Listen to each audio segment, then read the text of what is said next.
The alien girl screamed as she stumbled out of the sleek spacecraft, her mind bombarded by the chaos of Earth.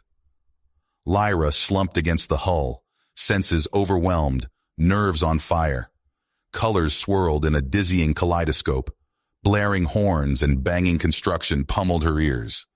Dank gasoline, pungent body odor, and sickly sweet food smells made her stomach churn. She'd begged her father Galen to let her accompany him to the human planet. The stern Breen ambassador had been tasked with escorting the human envoy Gary Cox back home after first contact. Lyra craved adventure beyond her orderly Breen upbringing. But now, Earth's cacophony engulfed her like a tidal wave. "Lyra, are you all right?" Galen rushed to his daughter's side, two hearts pounding with worry. Gary watched the aliens with concern, the gravity of the situation hitting him. As humanity's envoy, he was responsible for setting the tone of the budding human-Breen relations. But already, distrust hung in the air. Galen and other Breen leaders had expressed doubts about humanity's readiness to join the galactic stage. To them, humans seemed reckless, unpredictable, even dangerous. This visit was meant to be an olive branch, to show the Breen the beauty of human culture. Instead, Lyra looked like she'd walked into a war zone. Gary's heart sank as he realized his mission teetered on the brink of disaster. If he couldn't salvage this, the Breen-human alliance could shatter before it even began. Lyra wobbled on her feet, each breath ragged. The sensory overload made her head spin. She just wanted it to stop. As an older woman approached to help, Lyra panicked. A scream ripped from her throat. Instinctively, she thrust out her hands. Her telekinetic power, a secret among Breen youth, burst free. The kind stranger flew back and slammed into a light pole. Gawking bystanders shouted and pointed. "What have you done to my daughter?" Galen roared at Gary, cradling a shaking Lyra. Police sirens wailed in the distance, getting closer. Gary held up his hands. He had to defuse this and fast, or a disastrous first impression could lead to war between the species. The stakes couldn't be higher. He had to show Galen that humans could be trusted allies, and he had to help Lyra see the wonder of his world beneath the initial shock. Mustering all his diplomatic skill, Gary stepped forward to take charge and salvage the future. Gary grabbed Galen's arm. "We need to go, now." He hustled the Breen delegation into a waiting car. Tires screeched as they sped away from the landing site chaos. Hours later, they arrived at a secluded cabin nestled in the countryside. Gary ushered them inside the safe house. "I'm sorry about the rough start. Most of Earth isn't like that." He brewed tea and wrapped a blanket around Lyra's trembling shoulders. Over the next days, Gary took Galen and Lyra on hikes through ancient forests. Sunlight filtered through towering redwoods. Squirrels chittered and birds trilled. Lyra reached out to touch the rough bark, eyes wide with wonder. "I've never seen such colors," she whispered. "Zelos only has green." They visited a pristine mountain lake. Water so clear it reflected the snow-capped peaks like a mirror. Lyra knelt to cup the icy liquid in her hands. A sense of peace settled over her. During their excursions, Gary and Galen talked for hours. Gary described humanity's journey from warring tribes to a unified species ready to join the galactic community. He spoke of the compassion and ingenuity that drove their progress. "We're more alike than different," Gary said. "Humans want the same things as the Breen: peace, knowledge, connection." Lyra, invigorated by Earth's beauty, chattered about the incredible diversity of life. But a looming shadow appeared, a Breen ship descending from the clouds. Galen's commander hailed them, voice cracking across the comm. "Ambassador, your mission is a failure. Prepare for immediate extraction." Lyra clung to her father's arm. "No, we can't leave. Humans are worthy allies. We must give them a chance." Galen looked into his daughter's imploring eyes, then at the human who had shown them such care. He squared his shoulders and replied to his commander, "I'm staying. This alliance is too important. I'll accept the consequences." Gary clasped Galen's hand, mind racing. They had to act fast to salvage the situation. I have an idea. We'll bring our leaders together here at the safe house. With you and Lyra bridging the gap, we can finally foster real understanding between our people. Hours later, a group of Earth's top diplomats and the Breen delegation faced each other across a wooden table. The air crackled with tension. Centuries of distrust and difference hung between them. Gary took a deep breath. He met Lyra's encouraging gaze, then Galen's resolute nod. Everything hinged on this moment. The future of two races balanced on the razor's edge as Gary began to speak, fighting for the alliance he knew in his heart was possible. Gary took a deep breath and began to speak. The safe house fell silent as all eyes turned to him. We stand at a crossroads, Gary said. Two civilizations, each with their own rich history and culture, now have the chance to forge a new future together. The Breen commander, Zax, leaned forward. His eyes narrowed. And why should we trust humans? Your species is unpredictable, volatile. You should submit to Breen guidance. Murmurs of discontent rippled through the human delegates. Gary raised a hand, urging calm. With respect, Commander, Gary replied, submission isn't the path to true partnership. Zax opened his mouth to retort, but Lyra spoke up. If I may, she said, her voice trembling slightly, I've seen wonders on Earth that rival anything on Zelos. She described her experiences, the majesty of ancient redwood forests, the serene beauty of mountain lakes, the ingenuity of human technology. As Lyra spoke, the tension in the room began to ease. Humans aren't perfect, Lyra concluded, but they're capable of great things. We should give them a chance. A Breen diplomat named Vela nodded thoughtfully. Perhaps a cultural exchange program? She suggested. Allow young Breen to visit Earth under controlled conditions. We could learn from each other. The human delegates conferred briefly, then agreed. Gary felt a surge of hope. Progress was possible. Suddenly, the windows shattered. Smoke grenades rolled across the floor, filling the room with acrid fumes. Masked figures burst in, brandishing weapons. Death to the alien scum! One of the attackers shouted. Chaos erupted. Delegates dove for cover as bullets tore through the air. Gary tackled Lyra, shielding her with his body. But Lyra wasn't helpless. Her eyes blazed with concentration. She thrust out her hands and an invisible force slammed into the attackers, sending them flying. When the smoke cleared, several people lay injured, including Lyra. A bullet had grazed her shoulder. Galen cradled his daughter, his face a mask of fury. He stood, facing the subdued attackers. Is this how you treat guests? Galen demanded. With violence and hatred? The leader of the extremists spat on the ground. We don't want your kind here, he snarled.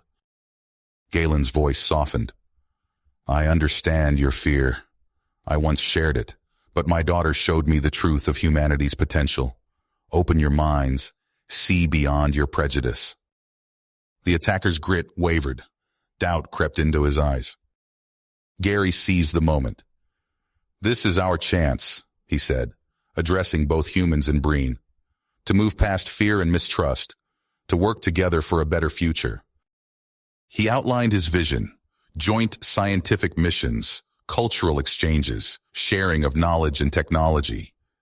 The delegates listened intently. Hours of intense negotiation followed. Finally, as dawn broke, a historic agreement was reached. Humans and Breen would forge an alliance, with safeguards and gradual integration to ease the transition. As the final signatures were added to the accord, Galen turned to Gary. I misjudged your people, he said. You've shown remarkable resilience and wisdom. The Breen will be honored to call humanity our allies. Gary smiled, exhausted but elated. This is just the beginning, he said. There's so much we can accomplish together. Days later, Gary stood on the bridge of a Breen ship, watching Earth shrink in the viewport. He was bound for Zelos to help implement the newly forged alliance. Challenges lay ahead, but for the first time, the future seemed bright with possibility. Gary stepped off the Breen spacecraft onto the surface of Zelos, his breath catching in his throat. The alien world stretched before him, a vista of impossibly tall spires reaching toward a purple sky. Each building gleamed with a metallic sheen, their surfaces smooth and unblemished. "Welcome to our home," Galen said, gesturing broadly. Gary's eyes widened as he took in the scene. "It's incredible," he managed. Lyra smiled. "Come, we'll show you around." As they walked through the pristine streets, Gary marveled at the orderliness. Not a scrap of litter marred the ground, and every breen they passed moved with purpose and precision. "How do you keep everything so perfect?" Gary asked. Galen and Lyra exchanged a glance. "Watch," Galen said. They approached a construction site where a new spire was taking shape. Gary gasped as he saw chunks of metal and glass floating through the air, assembling themselves into intricate patterns. "Collective telekinesis," Lyra explained. "We all contribute our mental energy to shape our world." Gary watched, fascinated, as the building grew before his eyes. "That's amazing. How do you coordinate it all?" Galen's expression tightened slightly. "From birth, all Breen undergo psychic conditioning. It allows us to maintain order and work as one." As Gary began setting up the exchange programs, he couldn't shake a growing unease about the rigid conformity he observed. Then he met Kalen, a young Breen researcher whose eyes lit up with genuine curiosity. "Tell me about Earth," Kalen asked eagerly during a cultural exchange session. "Is it true humans have something called rock music?" Gary grinned, pulling out his datapad. "Here, listen to this." As the opening chords of a classic rock song blared from the device, Kalen's eyes widened in wonder. "This is incredible. So chaotic, yet beautiful." Over the next weeks, Gary noticed Kalen sneaking glances at his datapad, hunger in his eyes. Then one day, Kalen approached him in a secluded corridor. "Gary," Kalen whispered, "I need your help. There are others like me who want to explore human culture, but it's forbidden. We meet in secret, but the authorities are closing in. They'll recondition us if they find out." Gary's heart raced. He knew intervening could jeopardize the fragile alliance, but the thought of suppressing free thought revolted him. "What can I do?" Kalen's eyes blazed. "Speak for us. Make them see that diversity of thought isn't a threat, but an opportunity." Gary nodded, his face hardened. "I'll do what I can." The negotiations that followed were tense. Gary stood before the Breen High Council, arguing passionately for the value of individual expression.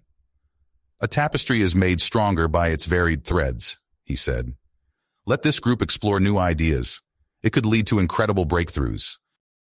After hours of debate, the council reluctantly agreed to a compromise. "We will allow a controlled experiment," the lead counselor declared. "A colony where these freethinkers can live without conditioning, but it will be closely monitored." Kalen and his followers established their settlement in a remote valley. Gary watched with pride as they built homes and laboratories, their excitement palpable.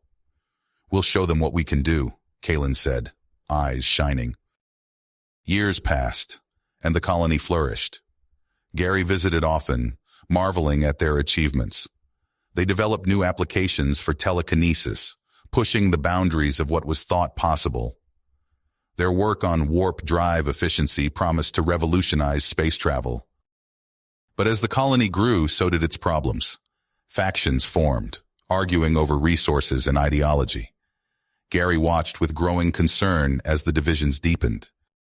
Then came the day that changed everything.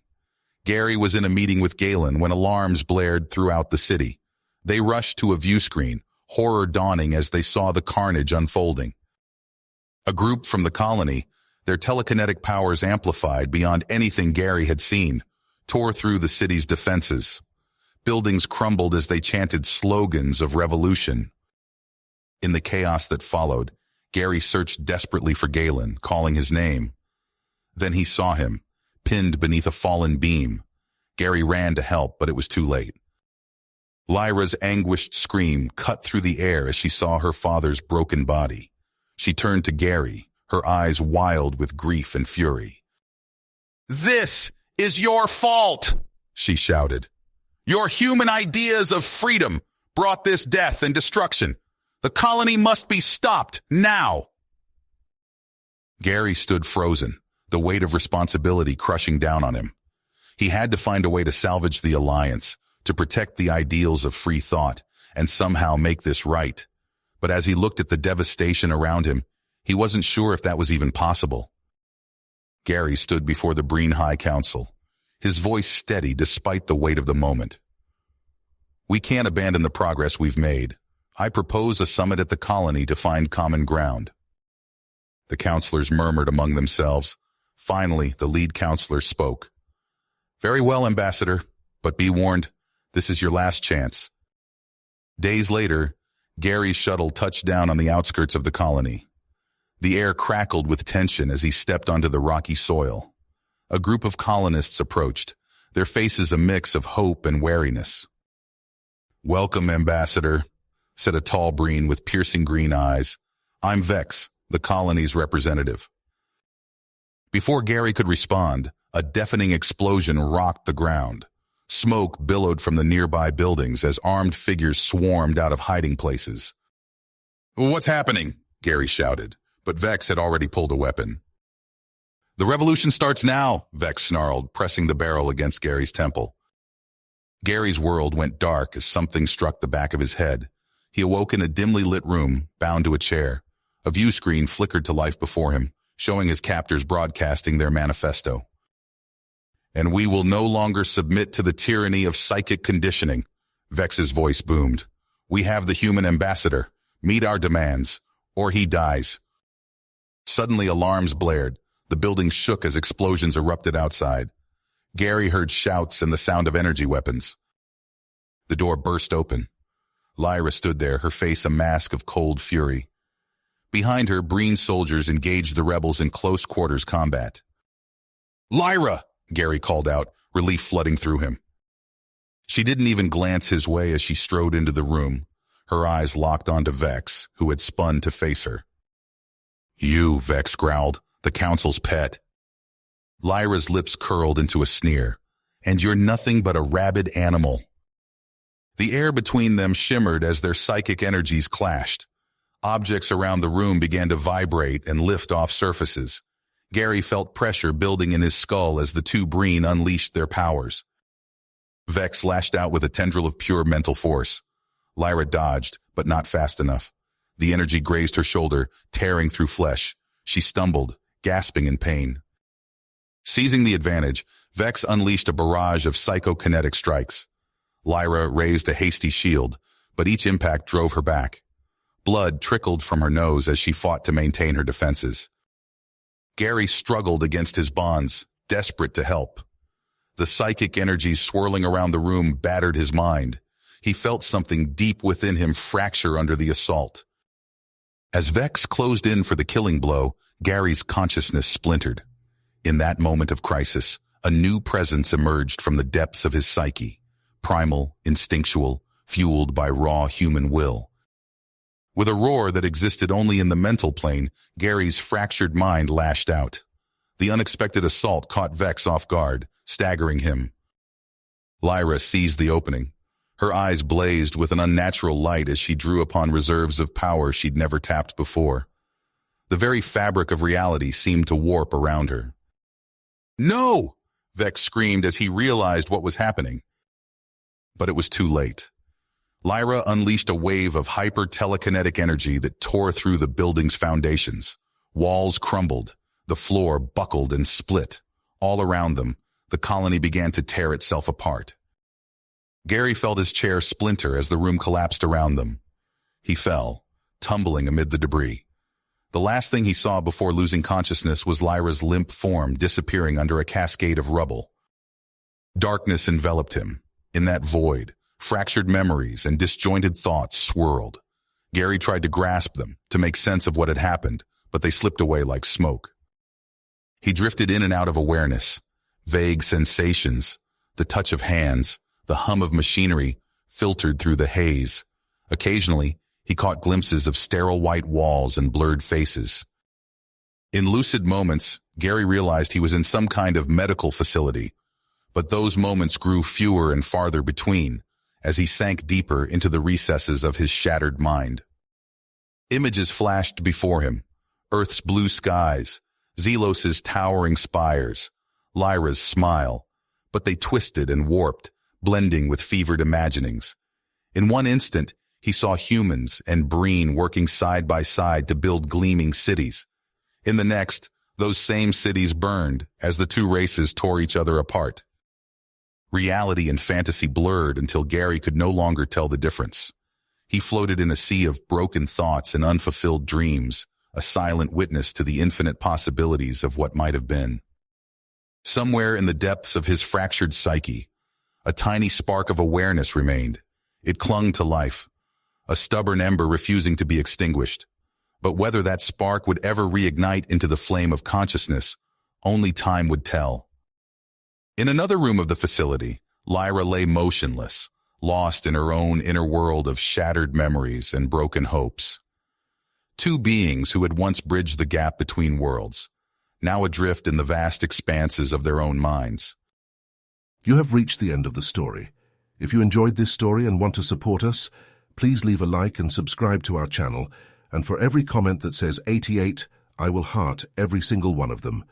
Thank you for your time.